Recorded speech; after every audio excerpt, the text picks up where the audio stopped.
Hello, everybody. Welcome to episode 18 of the K&M 495 Sportscast. Unfortunately, I'm not joined in studio with my co-host, Michael Reed, but he is in Ocean City. How you doing, bud? Not in Ocean City because I'm not white trash. I'm in Bethany Beach, but I'm doing good. I'm doing good.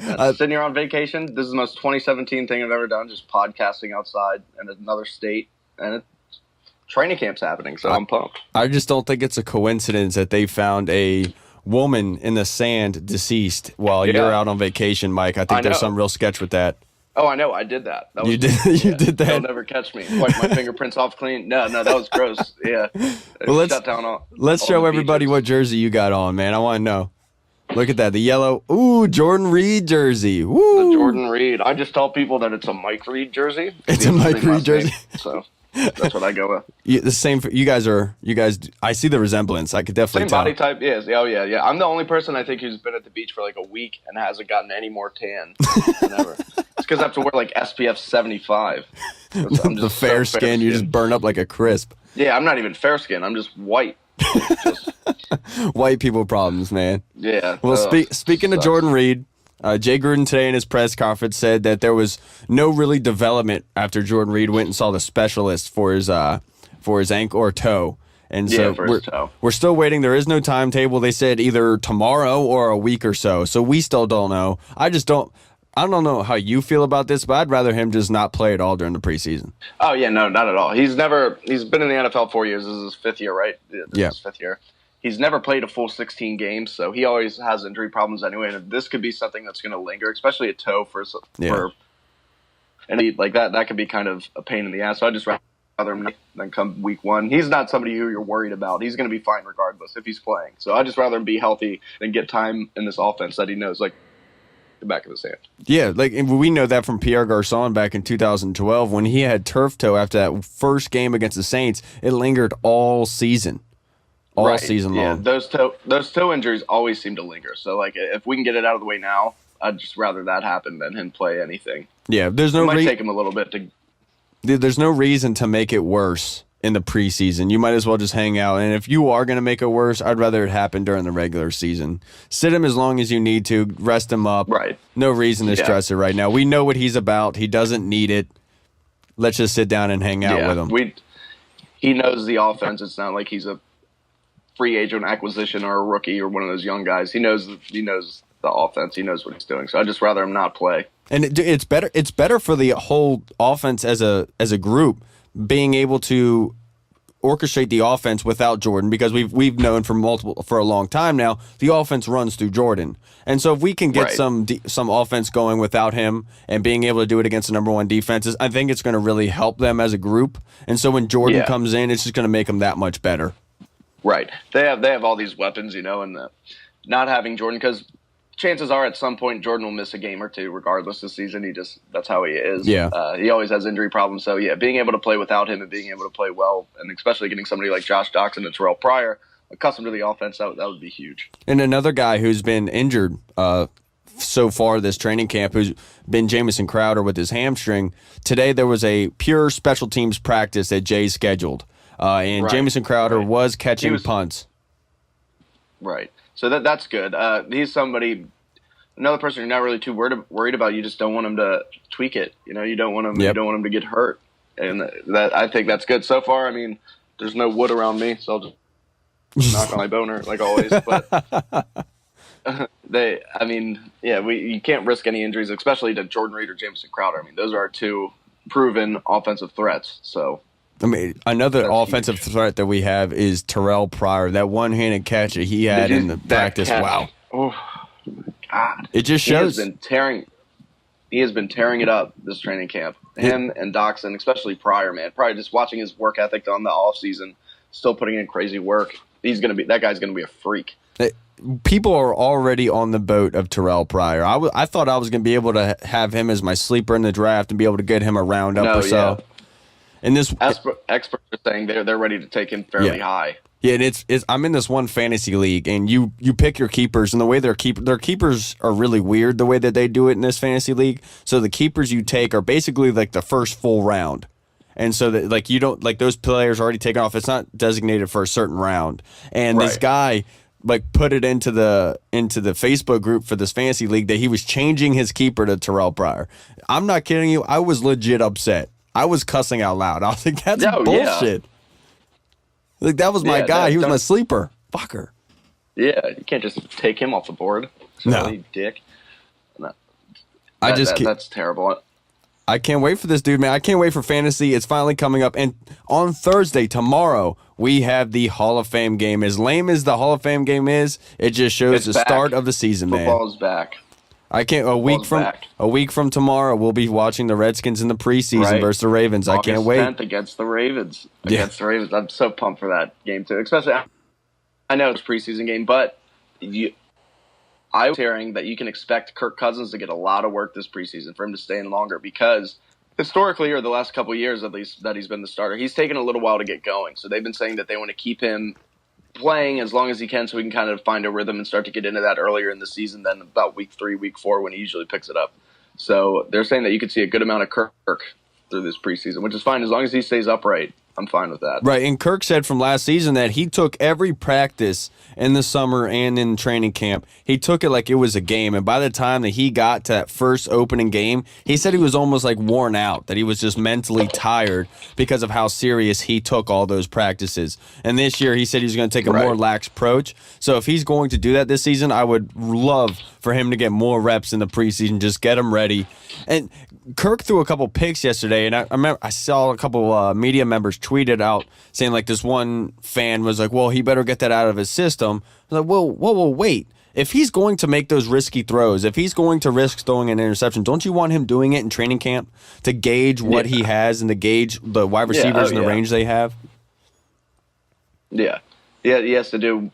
He has to get those out. I mean, Kirk, look at his touchdown interception ratio over the last few years. I mean, last year it was 25-12. The season before that it was like 29-11. Like he's not throwing interceptions in bunches like he used to. So I'd just rather him get these out of the way early. Every quarterback does that. Tom Brady throws interceptions. You can be worried about a quarterback if he doesn't throw an interception in the preseason and in training camp. Like you heard that about Marcus Mariota his rookie year. They're saying he didn't throw a pick. He hasn't thrown a pick all training camp. And then look at what he didn't do too well. And it's because he didn't get that mental rep of, oh shit, I can't do that. Oh, okay, this is what I can't do. He's being too cautious with it, being too careful with the ball. So you like to see Kirk take those chances.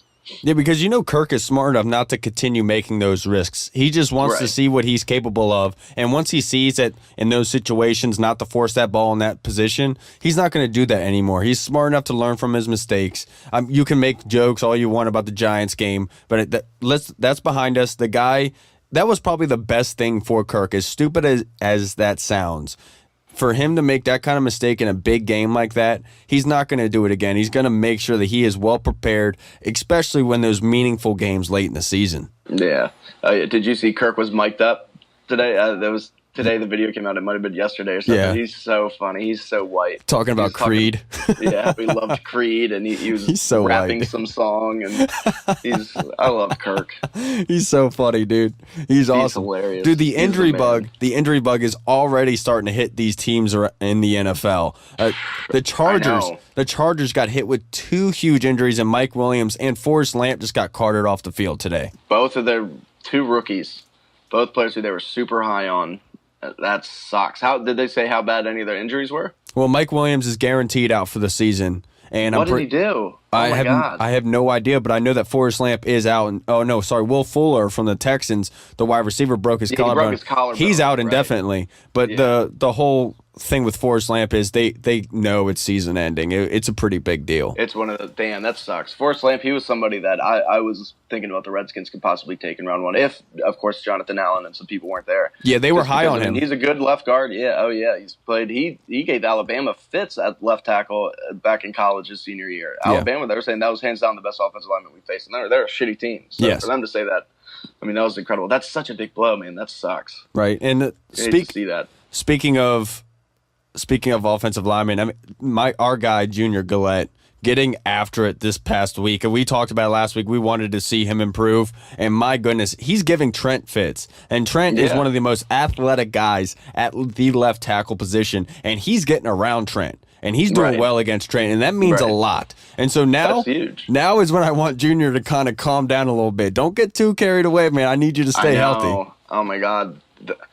the last thing we would need is for him to somehow have a third Achilles and it rupture. Right. He's only human with one, and it happens, because that would be so bad. I'm so excited to see what he can do, and he needs to stay healthy for him to get this chance again. He's been very fortunate that we've given him three separate chances. Yeah, with Junior, we've talked about it before. Him just giving us a third of what he's capable of is better than anything that we've had at that right outside linebacker, that pass rusher position. And then, if he's giving Trent fits, he's going to be able to do really well against a lot of these left tackles he's going to be facing coming up here. Oh, yeah, it doesn't get better than Trent. I don't care what you say. I know Tyron Smith's really good, Jason Peters is good, but Trent Williams is his own monster. Trent Williams is such a freak, and I know Tyron Smith's a freak, but Trent Williams is just a different breed, how big and athletic he is. So for that to be happening, that's good for Gillette. That's very good. And that will help our defense so much. I'm so excited for this defense, man. There's been some players that have really stepped up, and I am pumped. DJ Swearinger has been the alpha dog out there this training camp. Yeah, I talked about it last week, saying I wanted the practices to be really intense, to be a dog fight between the offense and the defense, and that's exactly what was happening. DJ Swearinger is a very vocal guy out there, cheering on every time they make a play, and then it got Niles Paul into it on the offense. Every time they made a play, he was talking back to him. Then Kirk chimed in and said, yeah, that's what he said. And that's what you want to see. You want to see that competition at the smallest level in practice, because that is going to make your team so much better during the regular season. When you already have that competitiveness, that intensity, that I talked about, that thick cloud of intensity at Redskins practice. Especially being DJ Swearinger coming over from Arizona, where in Arizona, he was kind of an afterthought, behind like the Honey Badger, Patrick Peterson, and Tony Jefferson in that secondary. Now he can go out there and he's actually the best player in our secondary, aside from Josh Norman, best safety. And that shows that he's a leader, and that he's just been dying to be the leader for so long, for the last couple of years. And I think over in Arizona, he was probably a little bit butthurt that he couldn't be the kind of leader that he wanted to be. Right. And I just want Swearinger to continue doing that. I want him to be on the field during the regular season, being so loud, being so boisterous, because in that back end, in that secondary, communication is key. And we've seen with Arizona, their secondary and their defense is very, very good. It's because they had great communication. And if they can continue doing that through the regular season, because you're going to have these intense matchups in late in games where you need the communication. You need guys talking to each other to make sure you're not out of assignment. And that's why I think Swearinger is going to be the Will Compton of the secondary. Getting those guys in position, getting those guys ready. You don't have to worry about Norman, but the rest of those guys, Breland, you have to keep an eye on, especially Kendall Fuller, who's also having a baller camp. Yes, Kendall Fuller has been tearing it up. I am so pumped for Kendall Fuller right now. And this is huge too, especially being in the NFC East with Alshon Jeffrey and Des Bryant and Odell and Brandon Marshall. And I mean, this our secondary is such a key to making some noise in this division. And if you can have a competent secondary that doesn't give up too many big plays like we have in the past, that'll be huge. So Kendall Fuller stepping up has just been amazing. It's been so good to hear. Right. Having a real off season has done wonders for him. Apparently, he's been the MVP of the defensive side of the ball. They've said so far, which he should have been. I mean, the guy was criticized so much last season. I mean, people were going on him. Well, Kendall Fuller sucks. He's a bust. He's a bust. Well, he's going against Des Bryant in the slot. There's a reason why they put Des there, because he couldn't do it on anyone else. Breland, we know mentally has the edge over Des. Norman shuts Breland down matches Des. up very well against Des. He always has since his rookie year. And Norman, of course, is just Norman. They get into it really, and Des is easy. I feel like once you get in Dez's head, you kind of win. And of course, they were picking on Fuller, but this year that's not going to be able to happen. Hopefully. I mean, Des is a freak, but hopefully not. With the way Fuller's playing. Sua's been sitting out the past couple days, and DeShazier Everett has come in there at the safety position. He's done really good as well. Yeah, he's a guy who was a player's guy. The players last season, he was on the cusp of getting cut, and the players spoke out for DeShazier and told him, hey, keep this guy. This guy is the real deal. He's awesome. Keep him here. And hopefully that pays dividends. Yeah, I was honestly thinking maybe he is. We have more depth on this team than we have had in years. Right, a very long time. It's crazy to think about at every position too. Cornerback, all of a sudden, like that was a weakness, and I know we're not going to get thin there this year. I don't think. If we have a couple injuries or somebody doesn't play too well, we have a good amount of guys. We have like 5 or 6 guys who are going to make this roster and be very good players. Right, and even at the outside linebacker position, where a lot of the teams in the NFL don't have a plethora of. We have a bunch of guys. A lot of things I was hearing from camp was Ryan Anderson. Ryan Anderson was doing really well with his run stopping on the outside. He was not giving up his position. Exactly. Right. But you lose the pass rush ability, but still having Preston Smith be the backup to Junior, which I predict is going to happen. Yeah, the way that he's been playing. If having Preston Smith as a backup is not a bad thing whatsoever. I love Preston, and this is a guy who is a perfect backup, a guy who's going to give you 110%, and he just needs to learn a little bit more. He has a little bit of maturity to go, but I mean, for the time being, I think that is a solid backup to have. Oh yeah, because I mean, being five deep at the pass rusher position, especially Ryan Anderson, people will say he's not much of a pass rusher, and he really isn't, but he's somebody he gives 110% every play. I mean, he's going to get those effort sacks regardless. Yeah. So, I mean, being five deep, once Murphy comes back, he's going to face the 4-game suspension, but then being five deep at outside linebacker, I mean, that's huge. Right. It's going to be huge. Jonathan Allen coming out this week saying that he's done really well. He's done well in the pass rush. He's done well. Yeah. But the one thing he wanted to do was get better at the run stopping, and that was the huge necessity for him and to come into here and solidify that defensive line with the run. Right. And our run defense should be improved greatly, too. I mean, having Zach Brown's going to be huge. Yep. Having Zach Brown is going to be such a big pickup that I don't think a lot of people are really talking about. And on top of that, just having those linebackers who are so versatile, none of them only specialize in pass rush. Right. You know, they can all stop the run as well. So that'll be huge because we haven't been able to stop the run. And in a division with Ezekiel Elliott, you got to stop the run. Now, speaking of Zach Brown, he gave a little lesson to Samaje Perine on Monday. Did you see that when he trucked him in the pass blocking drill? Yeah. Oh man, he trucked the hell out of him. Yeah. Look, and I've heard some really good things. Cooley came out and said that he definitely thinks that Perine's going to take over from Rob Kelly. Which everyone keeps saying that, but I honestly don't believe it's that easy because. I don't. Yeah. I just don't because Rob Kelly has lost weight. His vision is incredible. And I just don't think, not yet, I just don't think this year is the time when Perine takes the job. I think Perine is going to be used mostly in red zone and the short yardage situations, those fall down yards that you need, those short yardage situations. And speaking what you saw out of the training camp that you really wanted to see was the offensive line. Spencer Long sat out yesterday with an illness, and apparently Rouillet came in and played Chase fantastic. Rouillet. Yes, they're saying that he hasn't skipped a beat. He's learning quickly, and quite possibly, what if Spencer moves back to left guard and they just put Chase at center? So me and my brother were talking about that. Right there kills two birds with one stone, and then he's fine. Then our offensive line is set because Spencer Long, he's a natural guard. Yeah, he is, and if that happened and Rouillet comes in and plays fantastic and he overtakes the center position, then all of a sudden we can just kick Spencer Long out to left guard. All of a sudden we're set. We're good. Yeah. And you put I would be so excited. You had those big, huge guys and Brandon Sheriff and Spencer Long right on each side of him. I mean, that's not a bad thing. That's not a 6'5", 320 on both sides of the center. I mean, that would be huge. And if he I would absolutely love that. I would trust that more than I would trust Sean Leval being there at the left guard position. Oh yeah, definitely. I think a lot of people back to the Perine and Kelly thing, I think a lot of people just want Perine to kind of overtake him because he's a sexier name, because he's younger and he did so well in college. Yeah.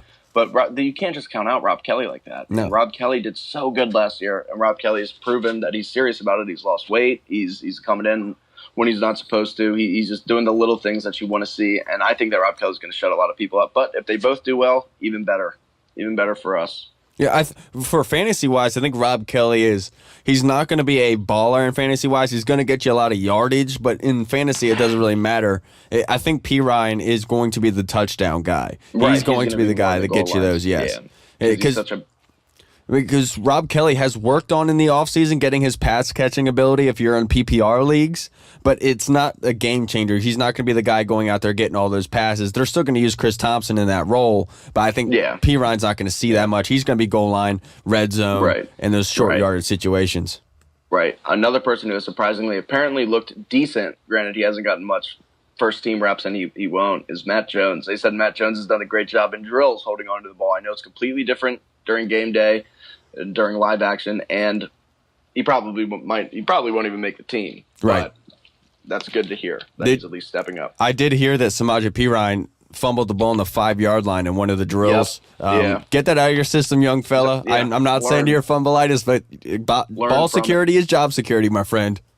Yes, in the NFL, that's the biggest thing that can happen. Because look at Matt Jones. Matt Jones didn't do terrible last year. All of a sudden, starts fumbling, boom, there you go. It loses us games, and we cannot sacrifice that anymore. We cannot keep sacrificing W's because of these turnovers.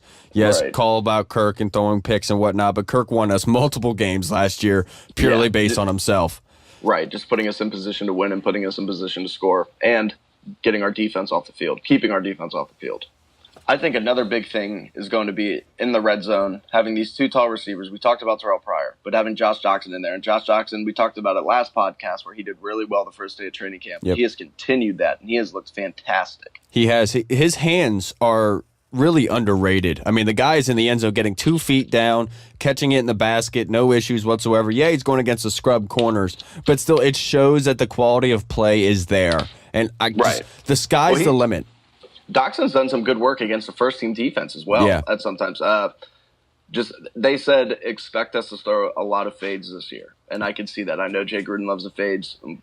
Yeah, I can see why. Doxson's leaping ability is 42-inch vertical. Pryor 6'4", 6'6", depending on who you ask. You know, I just don't understand the fans criticizing the fades. Yeah, that was a stupid play call in that one game. It doesn't mean that we need to stop fades altogether. The fades are a great play. No. You either throw the ball out of bounds or you give your big wide receiver the chance to jump over the corner and get the ball. I don't have a problem with it whatsoever. I'd rather throw a fade than I would a slant route in the red zone where it's easily the throwing lanes aren't as big, they're really tight, and they can get easily intercepted. Keep throwing the damn fades. Right. Get your big pass catchers who are bigger than any corners in the NFL with outstanding jumping ability and superb athleticism. Give them a chance to get the ball. Give them a 50-50 ball. Guaranteed they'll come down with it because it's more than a 50-50 ball when that guy's jump. It just is. Yeah. So continue with that. I'm going to smoke it. Doxson, I mean, sky's the limit for Doxson, you know? I mean, yeah, he might have an injury history, but the guy's upside is so high. Jay Gruden still doesn't know everything that Doxson can do. And I'm really intrigued to see how this works out. I mean, Doxson's catching long passes on Josh Norman, getting away from manipulating Josh Norman with his route running. I mean, we're not talking about Terrell Pryor. We're talking about a guy who sat out almost his entire rookie season and is coming up and doing it to one of the best corners in the NFL. Well, I'm not saying top 5 corner, but he's up there in the top 10. He's up there. Yeah, he definitely is. He's somebody too who big receivers should have problems with because he uses his length so well. He's very athletic and he's very smart and he's a very heady player, especially a young player like Doxson. Right. And Doxson's done very well against him.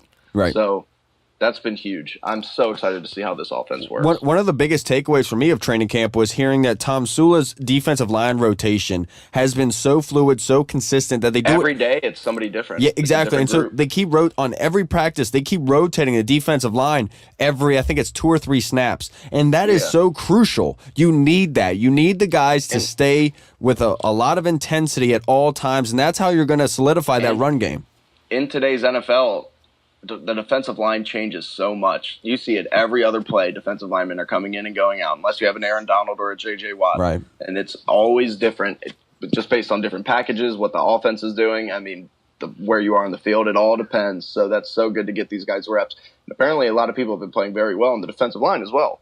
I mean, people like Phil Taylor, which would be huge because he has all the talent in the world. He just needs to take up blocks and be a nose tackle. Right, but if he can do that, Joey Mabou. We haven't heard good things about Stacey McGee or Terrell McClain, and that's kind of an issue I have. Yeah. I honestly think that Chris Baker would flourish in this system now under Tom Sula. Yeah, definitely. And because the one issue was John Allen across from him. Right, and the one issue with Chris Baker was that he took off plays. It's because the guy was busting his ass so much that he was tired as hell by the third quarter because he was the only one working.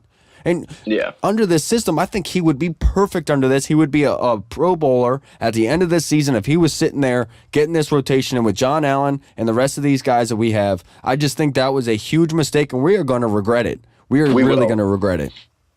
We definitely, and a lot of people, we also got to remember, I know that we paid them well, Terrell McClain and Stacey McGee, but they're not all-world talents. They're not studs, but they're good players. They're depth players that for you to have, and I mean they can definitely be in a rotation, but that's why we're building this rotation with all of these different defensive linemen and seeing what they can all do. So I'm excited to see, but I do agree, definitely, obviously letting Baker go was a mistake. Yeah, I think I think the other side of that defensive line, besides John Allen and the other two spots there, the D end and the nose tackle, I think those are going to be huge liabilities this season. The fact that we haven't heard anything about them, we haven't heard that they've done well, that they won some matchups 1-on-1 or anything. We haven't heard one bit from that, and that is a huge issue.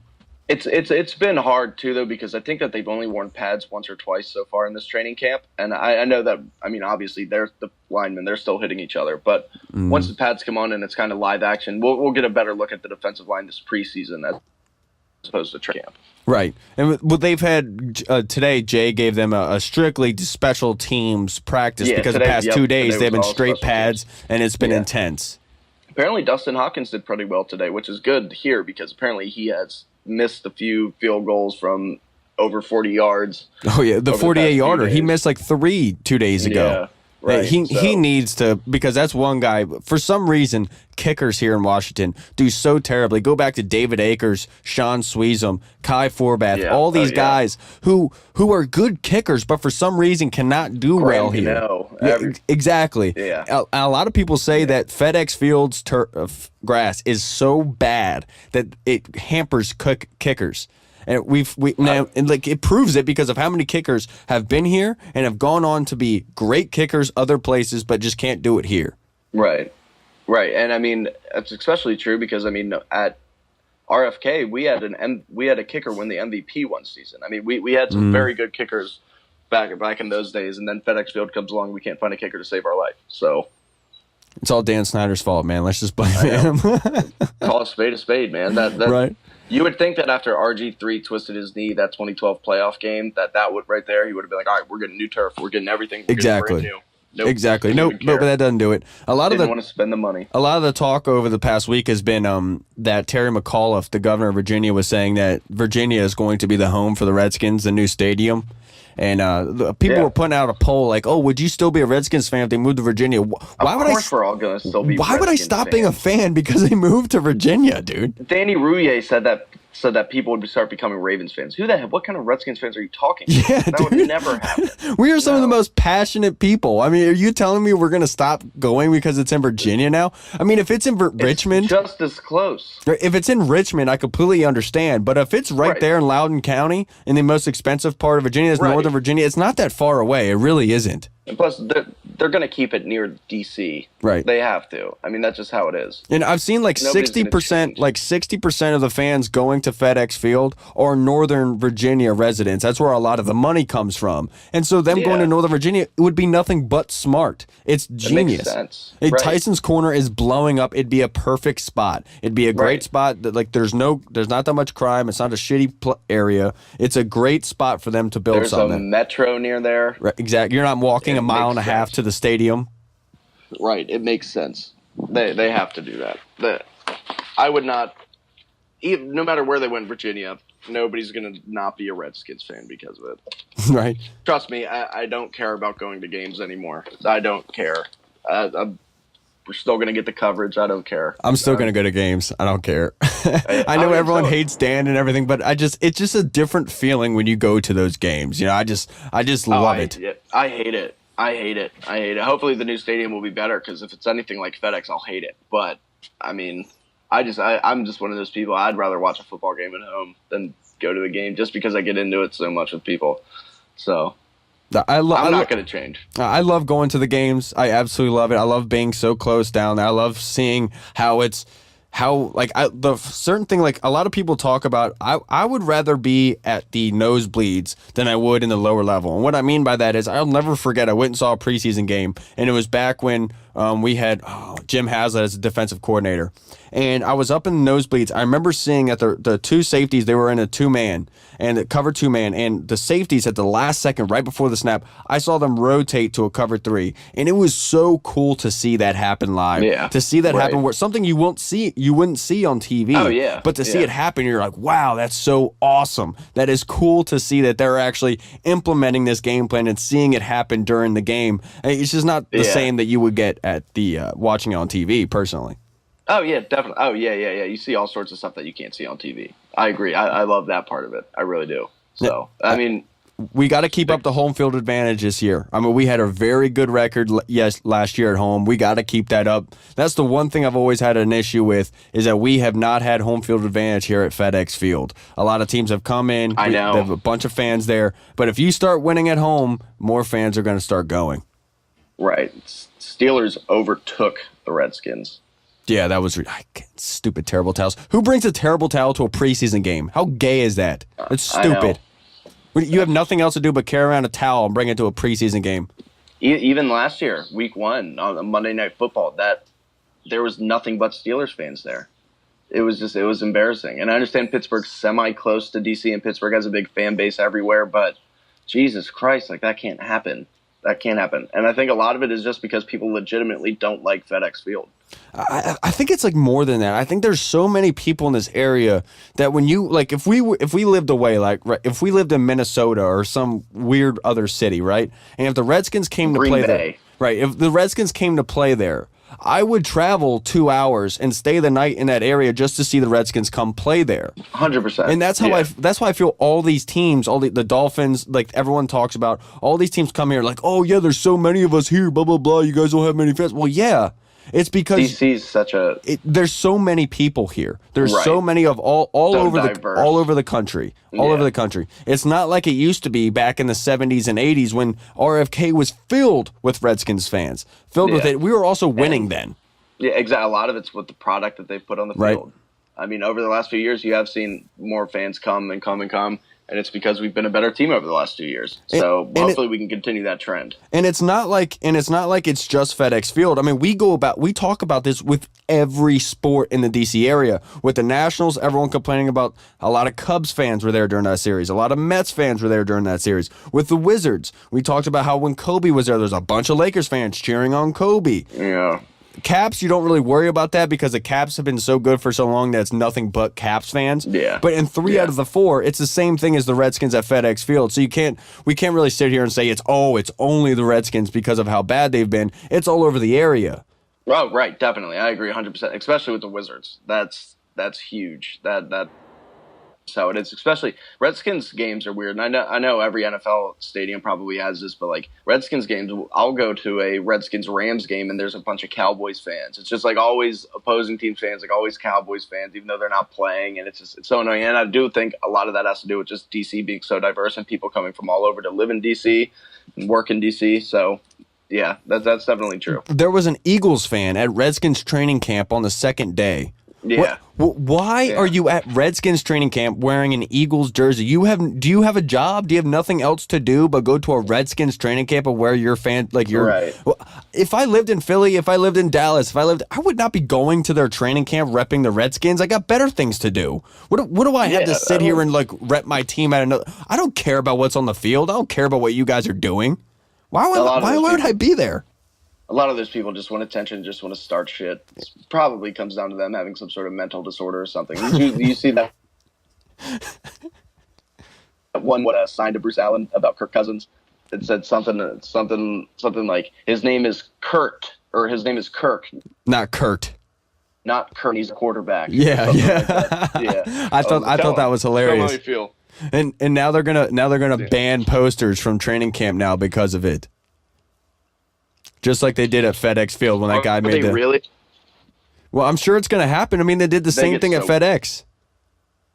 They did the same thing at FedEx. Yeah, I get so butthurt. Their egos are so fragile. I actually knew the guy that made that poster that said, Dan Snyder, please sell the franchise. And after that, they stopped all posters. I remember who it was. I know the guy. I used to work with him. Oh, yeah. I remember when that happened. Yeah. Yeah, I remember when that happened. That was a big deal because it was on national TV and everybody saw it, which everybody feels that way. Nobody likes Dan Snyder. Nobody does. Well, when you're suing, when you try to come out and say that you're a fan and it's purely fan based, that you love the Redskins ever since you were a kid, but you're coming out and you're suing the fans and you're coming out and upcharging the parking and you're upcharging the concession stands and the ticket prices, you think that the fans are going to be cool with you? No, man. You're not a fan. You just want to make money. Yeah, they're ridiculous. But we talk about Bruce and Dan all the time. I hate those guys. I hate them. They're gonna end up like that girl in Ocean City if they don't watch themselves. Oh my goodness! Rest in peace. That was such a terrible. I don't know who she such was. a terrible story. But before I know, she was like a 30-year-old from Texas. Ugh. Yeah, it was bad. She was there with her family. She disappeared at 2 a.m, walking on the beach, and she probably passed out. And gosh, that's just such a shitty story. But not to really like brighten things up. But last night, Max Scherzer hits a home run, celebrates, goes out, throws one warm-up pitch. That warm-up pitch sails and hits the backstop. Yep. He immediately tells Dusty, I'm out. I'm done. Yeah. They lost a 6-run lead. 6 runs. Yeah, I know. And we thought that we saved the bullpen. But none of those new guys came in. None of those new guys came in. No, yeah, I know. I'm just talking shit. Apparently though, Scherzer was saying that his neck was hurting him that whole day, like he had slept on it wrong or something, and it was just one of those odd feelings. Yeah. So and then he did that, and he just felt it a little bit more than he should have, and he was just like, nope, not even risking it, which is smart. But yeah, it was cool to see Max get his first home run. He was so surprised when he hit that. Did you see his face? Yeah, and then they gave him the silent treatment when he came back into the dugout. Yeah, I loved it. Yeah. How about Gio the other day? Almost throwing a no-hitter. So close on his good friend's birthday. That's so special. That's so special for him. And they were best friends. I wanted him to get that so bad. I know. And I was watching it happen. It's to the 9th. Yeah, it's too bad. But I mean, what a tribute to Felix. Right. That was such a awesome thing for him, for Gio, to be able to do, because he was really distraught after that happened. I mean, that's his boy. They were best friends. Yeah. They were best friends. And Gio's from that area. I know that he had a lot of family there, and it was definitely important to him. You wanted him to see it so bad, and then I knew as soon as it was coming into the 8th, I was like, shit, something's going to end up happening here in the 9th. And of course, first batter up hits a single, and I was just like, God damn it, in the 9th inning. Yeah, it was the first batter, too. He did good, though. He did. Right. And that's nothing. That's all you can ask for, because with our bullpen, if you go 9 innings and with no hitter going into 9, you can't ask for much. Right, exactly. So that was something good to see. It would have been such a cool story, but it's still good for Gio. And the Nats went up and traded right before the deadline, went and got Brandon Kinsler from the Twins, and then they recalled AJ Cole. They recalled AJ Cole. Yeah. And that's just another guy. So they got 3 relievers now, and I think that is going to be really crucial. And they did the moves that we wanted. They also got Howie Kendrick, who last night was 5 for 5. So that's a guy who can go into that.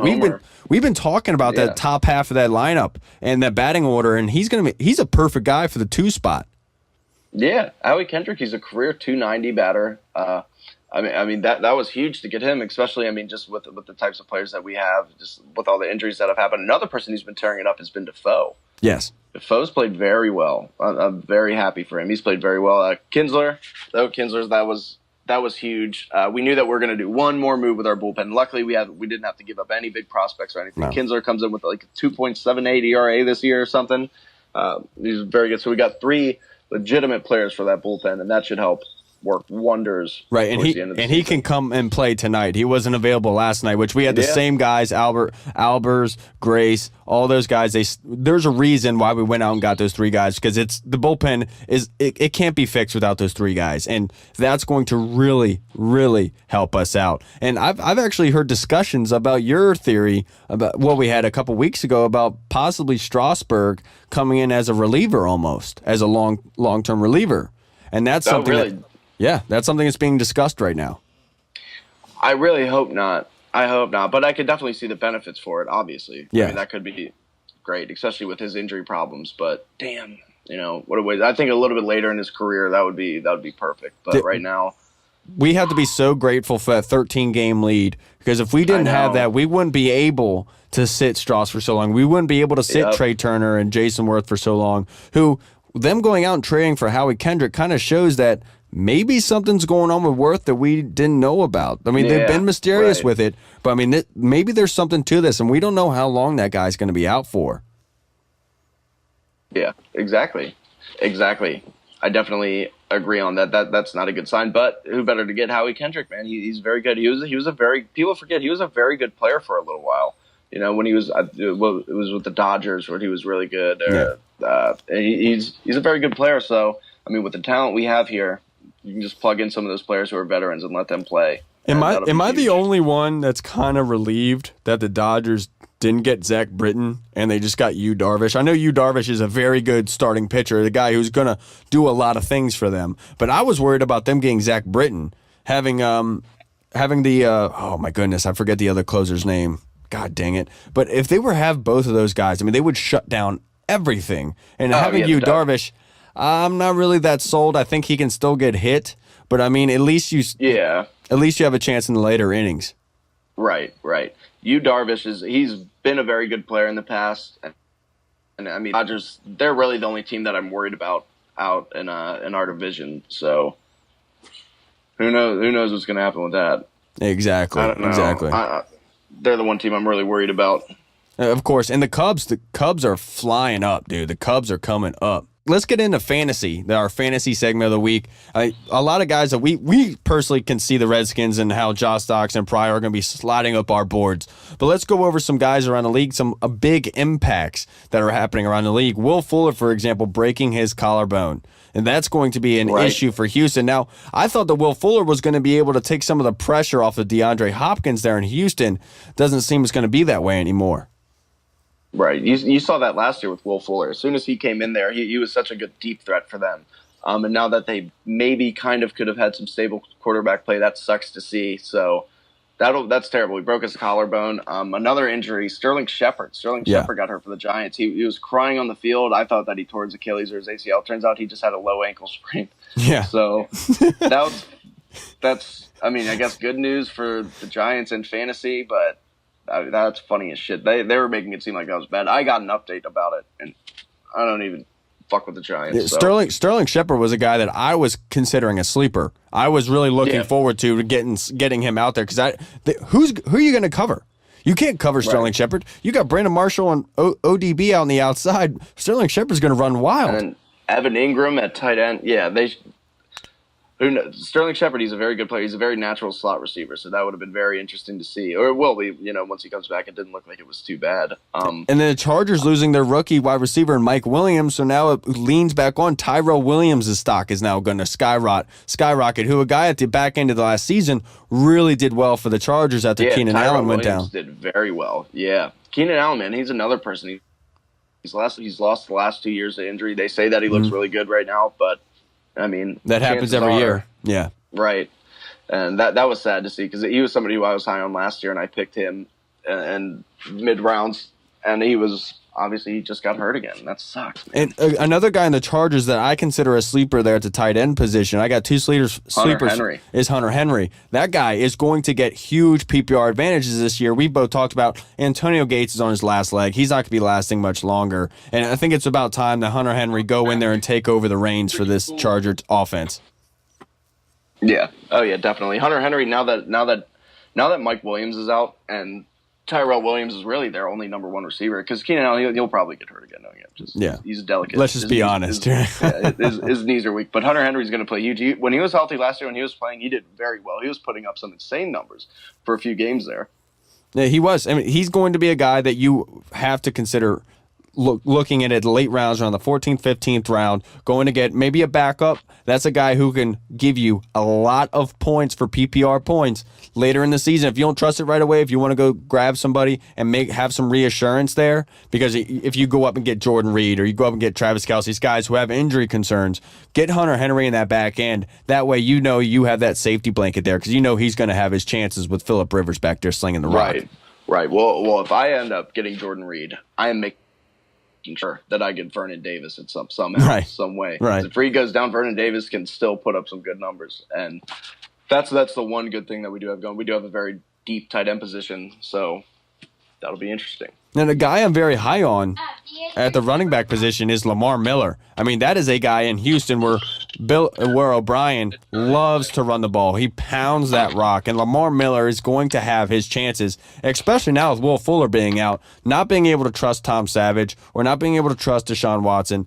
Lamar Miller is going to get a bunch of points. A guy I'm not that high on down in Miami is Jay Ajayi. I'm just not bought into him whatsoever. Yeah, neither am I. Not yet. I know he had those few big games last year, and he ran wild, but Miami, I know losing Brandon Albert, I mean, they traded him, and then putting Laramie Tunsil to his natural position of left tackle. They still do have a very good offensive line, but they're a team that gets hit with injuries on the offensive line, it seems like, every year. So now their depth is going to be a little bit shit out. Albert, of course, he ended up getting traded to Jaguars and he retired. But Ajayi, I don't know. I'm the same way on him. I'm not necessarily sold that he's a top 10 back in the NFL right now.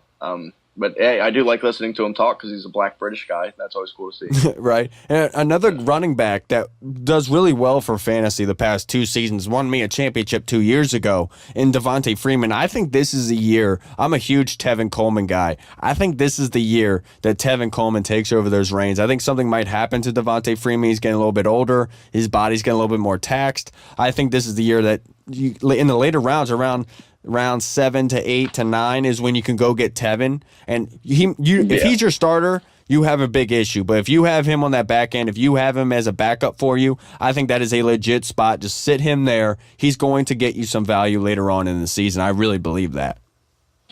Oh, yeah, definitely. Tevin Coleman, even with Devontae Freeman, he still did so good last year. I mean, but I definitely see him overtaking him. He's just bigger. He's taller. I am excited to see how some of these rookie running backs play. I'm excited to see Leonard Fournette and Dalvin Cook out in Minnesota. Yeah, Dalvin Cook apparently is doing well right now. Right. Did you see Christian McCaffrey's highlight against Luke Kuechly? No, I did not. Did he shake him? Oh yeah, of course. Yeah. Oh yeah, twice on the same play. They had no pads, so McCaffrey runs out into the flat. Kuechly's covering him.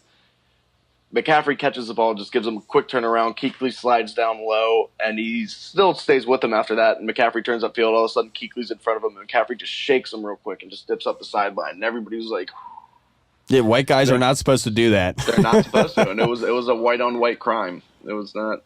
He's bioengineered, man. He's not supposed to be able to do that. There's no way. He's not. I just don't think over the course of the season, I don't think that Christian McCaffrey is going to be able to hold up health wise. I think he's going to get hit. I mean, him and Jonathan. I think that they'll look for Jonathan Stewart,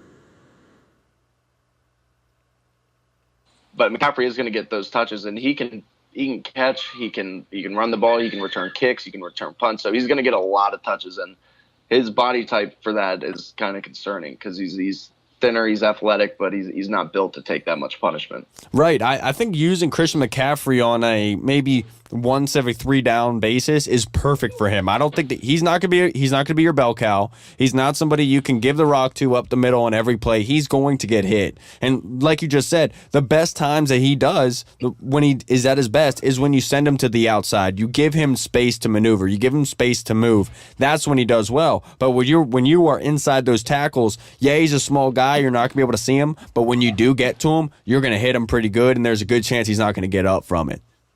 Right. That was always his concern when he was at Stanford was he ran the ball so much and he doesn't have the body type to deal with that kind of beating. Mike, your connection is so bad right now. You keep going in and out. Really? Oh, yeah. It's tight. But Thank God. But you brought him up, Dalvin Cook, and we can't forget about Leonard Fournette. I think those guys are this. You can't really call Leonard Fournette a sleeper because he was a top 10 pick at the running back position, but. Right. That Jacksonville offense is always overshadowed, especially with Blake Bortles back there, and they want to protect Blake because they know they can't put the whole offense on his shoulders. Leonard Fournette has the opportunity to be a huge PPR and fantasy upside for everyone involved. Just don't go AWOL. Don't get him too high. If he falls to you, if no one else wants him, and you're in like that back end of that 6th, 7th round, and for some reason Leonard Fournette is still there. Go get him. He's going to get you some points. He's a very good running back for that position, but do not overdraft him. Do not draft him too early when there's other players available. And it's going to be tempting for that to happen too, just because you saw what Ezekiel Elliott did last year and what Todd Gurley did his rookie year. So everybody's looking for the next rookie running back who's going to come in and take the league by storm. And if anybody can do it, it isn't Leonard Fournette.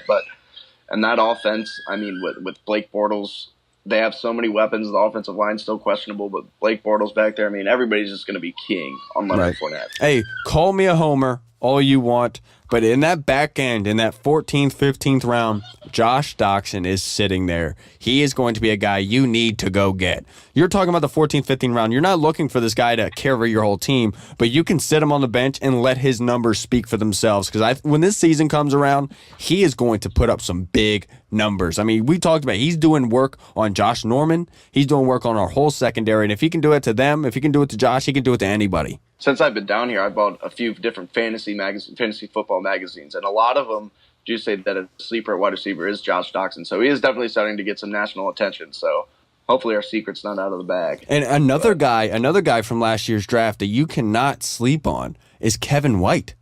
I understand that Mitch Trubisky and I understand that Mike Glennon aren't that much, but I mean, this is a guy who can come in right away and give you some fantasy numbers because they have to give the ball to somebody, right? Right. If he's healthy, and I know he's been iffy the last 2 years because I mean just missing all this time. But now that Alshon Jeffrey's gone, he could definitely, if he's healthy, he could definitely put up some numbers. Cameron Meredith is another guy I'm very high on. A guy who last season, at the end of the season, was doing really well for the Bears, was putting up some big numbers in PPR leagues. Yeah. Right. He's somebody. He's interesting. It's always interesting to see how the Bears are going to play out with their receiving core because they have so much talent all the time. And it's always these big, tall guys. Yep. And I mean, like Alshon, and before that, Brandon Marshall, and then now they have Kevin White and all these people. So it'll be interesting to see. Obviously, I don't like any of the situations out there in Chicago. I think that they're going to be one of the worst teams in the NFL. But right. Somebody's going to emerge from that and get a lot of targets. Right. A guy that is old at the running back position, which I hate, but he's been falling in the later rounds, and 9th, 10th round is Matt Forte, a guy that I just feel like if you need a backup, if you need a backup to come in there and just give you a little bit of a good feeling about your running back position, I think Matt Forte would be perfect for you there. He's not going to blow you away, but if you need a guy to slide in for your bye week, I think Matt Forte would be perfect for you there. Yeah, Matt Forte, I haven't heard anything about it. I completely forgot that Matt Forte existed for a little while. And Bilal Powell is the starter, but Matt Forte, he's really good out the backfield catching the ball, and in PPR formats, that's what you're looking for. I'm very excited to see how Adrian Peterson and Marshawn Lynch do. Right. It'll be, especially Marshawn Lynch, that'll be very interesting to see. It's also going to be very weird to see Adrian Peterson in a New Orleans jersey. Right. So this is going to be very interesting. But if AP can, if either one of those, they're both set up they're set up to succeed. Right. I mean, with those quarterbacks, with those offenses, they should both be fine, but it just depends on what player you get. I mean, they're old now. Right. With Marshawn, you're going to get that fire. You're going to get that passion. He's going to run the hell out the ball. It's just, can he do it? Yeah. I mean, he showed it in Seattle, even with a really bad offensive line. But he's taken a year off. And I know that he's going to be in shape, but eventually some people just lose it, Right, like MJ came back, he was still in shape. He wasn't that good with the Wizards. The one upside for Marshawn is, yes, Seattle had Doug Baldwin and Russell Wilson, but they didn't have like a powerful passing offense, right? But when you look at Oakland, it's going to really space things out for Marshawn. He's really going to have some good opportunities to run in those with only having 6 in the box and not 8 like usual. Right, especially with that offensive line. That's light years ahead of any offensive line that he had in Seattle. So that'll be – I'm very excited to see how that works. Another person who I'm excited to see is going to be Michael Thomas of the Saints, how he does in year 2. He's super athletic. Yep. Apparently Redskins were very high on him, and there was rumors that we were going to take him in the first round instead of really Doctson. Him, and we ended up going with Doctson, but Michael Thomas, how about him last year? Right, I'm already 5 steps ahead of you. One of my sleepers of the wide receiver position is a guy I've been very high on for the past couple of years is Willie Snead. Now that Brandon Cooks is gone, Willie Snead is going to see so many more snaps, and Drew Brees, if you're playing in PPR formats, Drew Brees is going to sling that rock as much as he can because Ingram's injury history, Adrian Peterson, Willie Snead's going to get a lot of opportunities here. Right. I'm also excited to see what Devontae Parker can do this year because Devontae Parker has all the athleticism in the world. He's got the size, and he plays with Jarvis Landry, who's very good. I just want to see what he can do now that this is basically year 2 since he lost almost all of year 1, and he didn't play much. But this is going to be now he's entering his 3rd year technically. So, but he doesn't have the wear and tear of a normal 3rd-year pro. So this is going to be very interesting to see. It just all comes down to Ryan Tannehill. Right. I don't trust Tannehill. Yeah, for some reason, I just don't trust Tannehill at all. I had Jarvis Landry last season. I had Jarvis Landry last season, and then Kenny Stills came up and just stole all of his touchdowns from him. Right, I just don't trust Tannehill at all, honestly. Another wide receiver that is big time, that has the ability to be a top 24 pick in the next year's draft, is a guy that, he has injury concerns, is Sammy Watkins. He is going to be the number one reliable piece right there for Tyrod Taylor up in Buffalo, and he could give a lot of points there in PPR. If you think about it, Sammy Watkins is one of the most talented wide receivers in the NFL. He was taken in the draft ahead of Odell Beckham Jr. and ahead of Mike Evans, just because he's so athletic, just because he was so good. He's so naturally talented, and he just hasn't had a good situation out in Buffalo. But if you can get that boy the ball and he can get his head right and play, he's a fucking football player. He's very exactly. Good. And I think Tyrod is just very underrated for what he does. I mean, I'm a Virginia Tech guy. I'm biased. I don't care. I just think that he is a solid quarterback, and he's going to get the ball to Sammy as much as he can. And with that dominant running game, teams are going to be worried about stopping that running game. I think Sammy Watkins is going to be able to run wild a little bit. Yeah, I hope so. Sammy Watkins is somebody who I always wanted to cheer for. He was so fun to watch at Clemson, and he's so good. He's like a perfect wide receiver. He's just got all the physical attributes. So he's got to put it together. Yeah, he really does. He really does. I'm really excited to see how this division wraps up for the NFC East, especially with fantasy. I mean, there's the fantasy upside in the NFC East is huge, is gigantic, with Brandon Marshall there, with the Cowboys, I'm never going to draft Dez Bryant. I'm going to tell you that right now. It's all biased. I just don't trust Dez. I'm not going to draft him ever in my life. I might draft Jason Witten in like the 16th round if I need a backup tight end, but that's about it. Right. But this NFC East, with nothing but powerful guys in fantasy. The Eagles have so many people that could be good. I mean, with Alshon Jeffrey and then Jordan Matthews and now LeGarrette Blount. Carson Wentz could take a big step forward, even though I don't think he'll be much of a fantasy quarterback. It's still, I mean, and then of course all the firepower on the Redskins. Like, there's so much in this division. I'm so happy that football is back in the NFC East. Right, it's such a good division.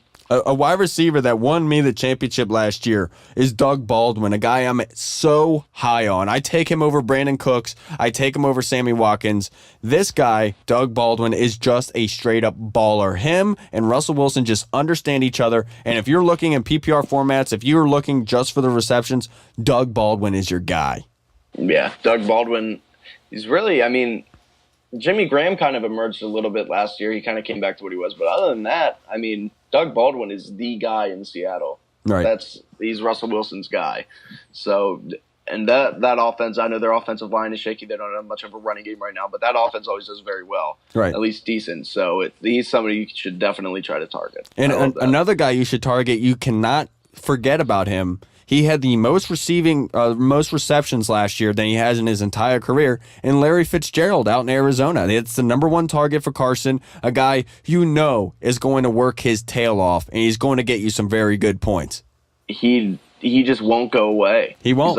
He's like a bad rash, but he's so good. He is so good. He's a constant pro, an awesome guy. He just can't sleep on him. Right. It all depends.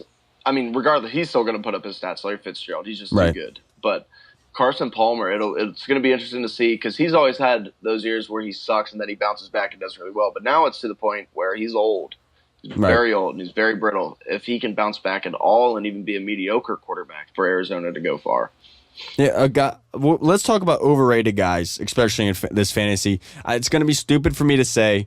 A lot of people aren't going to agree with me, but is Rob Gronkowski. I think that he is getting drafted way too high up there in that borderline first round to early second round. I think that is way too high for Rob, with the injury history, with everything going on with him, with all the weapons now that New England has with Brandon Cooks, Julian Edelman. I just don't think that you can do that in that first round. There's so much more talent there. There's so much more points. Yes, the upside for Rob is huge.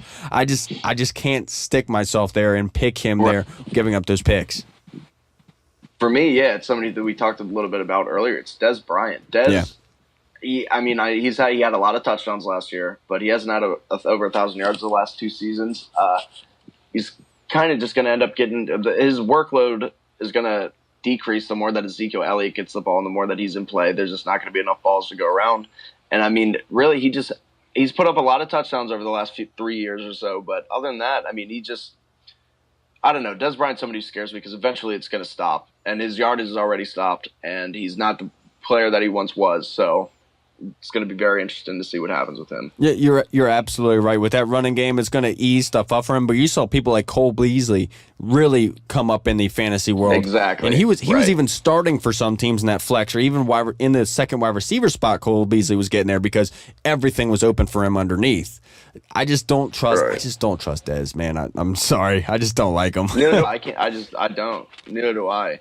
I can't trust him at all. He beats his mom too. It's like, come on, man. Right. With my draft philosophy specifically, I do not draft a quarterback until after the 10th round. That's when I start contemplating. I start looking at quarterbacks. See, a lot of guys go up and they go get Aaron, they go get Tom, they go get these other quarterbacks, and it's not worth it when there's so much more talent there. Especially you saw that last year with people overdrafting Newton. Cam Newton did terrible last year. Right. I mean, from a fantasy perspective, especially. And people were taking him. I saw some people taking him in the first and second round. There were people that were taking him in the first round, and that was normal. Right. And it was just like, oh my God, like, what happened to those people? Those people must be fucked. Yeah, the crazy thing about that year that Cam Newton took them to the Super Bowl, I believe it was around the 10th game of the season, Cam Newton had almost the same exact numbers as Colin Kaepernick, yet Cam Newton was getting talked as the MVP, and Colin Kaepernick was getting talked about saying he was one of the worst quarterbacks in the league at that point. And that's why, like, the numbers are so skewed, and it's crazy how that can be viewed that way, of him being of MVP and then the other side, him being so bad. I think Cam takes a step forward this year, just a little bit better than last year, but I don't think he's going to be on that MVP caliber like it was. All right, so this last segment, let's break down a little bit of the fantasy. Give me a number one target for you at quarterback, running back, wide receiver, and tight end. At quarterback, I'm going to sound a little bit weird. There's two quarterbacks I really want. One, I really want Derek Carr. Obviously, you want Aaron Rodgers and Tom Brady and people, but I'm not going to try to draft them. I want Derek Carr. I think if you can get him somewhere reasonable, then that'll help. But a person who can maybe be able to get in the middle rounds to a little before that, I'm really excited to see what Kirk can do this year. I am pumped to see what Kirk Cousins can do. Kirk has just put up stats the last few years, man. I expect him to put up almost as many passing yards, more touchdowns, hopefully cuts the interceptions a little bit. So I do like Kirk. Running backs, of course, I'm really excited to see what David Johnson can do this year. So I don't know. It's weird. I'm also excited as a bounce back wide receiver to see DeAndre Hopkins. Right. I think it'll be super exciting, especially if Deshaun Watson can play anywhere, just as close to a starting quarterback in the NFL, what he can do, especially now that what's-his-face is out. That'll be – Wolf is out. That could be huge. For me, quarterback, late rounds, I've already talked about it. I like taking quarterbacks in the later rounds. Guy I've targeted, which a guy I love in fantasy, is Phillip Rivers. He is a consummate pro. He gets the ball out of his hands fast. He's very accurate with the football. Doesn't matter what wide receiver you put in front of him, the guy's going to put up fantastic numbers for you in fantasy. He's always underrated in fantasy. The running backs for me, it's in the top half, that second round, around there, mid-second round, is Lamar Miller. I talked about before, Bill O'Brien, that rushing attack, not trusting Tom Savage and Deshaun Watson, pounding that rock. I think Lamar Miller is going to have a lot of upside this year. And then for wide receiver, I know I've already kind of talked about it, but is Jamison Crowder.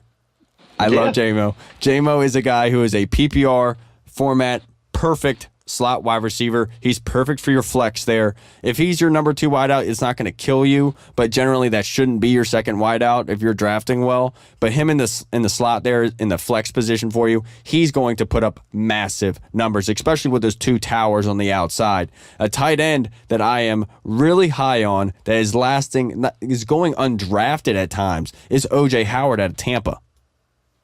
He's been going undrafted at times? Really? Yeah. Damn, yeah, I've heard nothing but good things about him so far. O.J. Howard is just a freak. I'm excited to see what he can do. I'm really excited. I'm excited for this season on Hard Knocks with the Buccaneers. I think that starts in a week or two. I can't wait for that, man. They have some characters on that team, and O.J. Howard is somebody I'm super excited for. The one thing that scares me about Tampa is that they're on Hard Knocks. You know, they always say that the teams that are on Hard Knocks, they always live down to their potential. They don't do as well. But I just feel like there's something about this Tampa team that people aren't talking about enough. I mean, they have legit ballers at every position. They're a very good team, especially I've always been a big Jameis guy, and I don't. They have so many pass catchers down there, and their defense is improved. I mean, Vernon Hargreaves is going to be a stud. They got a lot of pieces out there in Tampa, and I'm really excited. Especially, I mean, just to see them on Hard Knocks, just because they're so full of characters. Now getting Chris Baker and Deshaun Jackson and Jameis, of course, we know how he is, and I'm super pumped about that. I can't wait to see them. And one defense that's going underrated is I would already say Tampa. That's a defense that's underrated that you can go get. You can let people go up and get Seattle. Let people go up and get the Panthers and the Cardinals. Denver let them go. Yeah, let them go do that. You go get Tampa, and honestly, I don't want you to overdraft it, but if they fall back to you, you've already have your lineup set up. You got your backup wideouts, your backup QB, and everything. Go get New England's defense if they're still there. New England's defense is going to be a turnover machine. Right. Also, the Chargers. Yes. The Chargers could be a very good defense this year. That's very true. I believe, did Casey Hayward get injured this week? I thought I saw something about that. I'm pretty sure that they've been bad if that's the case. Jason Verrett, Joey Bosa, seeing what Joey Bosa can do with an actual offseason. Right. It's going to be fun. It's going to be a lot of fun to watch. And I always group up my kicker try to do it with my quarterback, just because if your quarterback, let's say your quarterback drives down the field, you want those points if he doesn't get a touchdown. So you want those points. You want those points back to you. Generally, try to stick your kicker with your quarterback. That's the best thing you can do. Don't overdraft them. Don't do them in the 16th. Wait till the 17th. Just go get the kicker. Nobody cares about kickers, honestly. Right. Yeah. Kickers are very interesting. They're not even real people. Well, to wrap up the show, let me get a couple things from you. What you want to see out of the Redskins training camp until the next preseason game, until the first preseason game next week. What would you like to see? I would really like to see how this defensive line plays. I know that we really can't really see it until preseason. So the defensive line and just how comfortable Kirk Cousins continues to get with Terrell Pryor and Josh Doxson. That's going to be huge. Yeah, I want to continue to see the defense being very vocal and communicative. I want to see them do well with that. I want to see them still being loud. I want them to have that cockiness, not the cockiness that they think too much of themselves, but the cockiness and that swagger. That's what we need on that defense. We need that swagger. We need that good feeling about us, because Josh Norman was the only one on that defense last year besides Chris Baker that had that swagger. And I want that to be infectious. I want everyone to feel that. I want them to be pissed off when they're getting a ball ran down their throat for 5 yards a pop and then allowing the offense to do whatever they want. I want guys to get pissed off because they know they are better than that. That's what I want to see this week. I want to see them continuing to have that swagger and to have that intensity to talk to each other and have that at all times. Right. I agree. So do I. I'm excited for this remainder of training camp.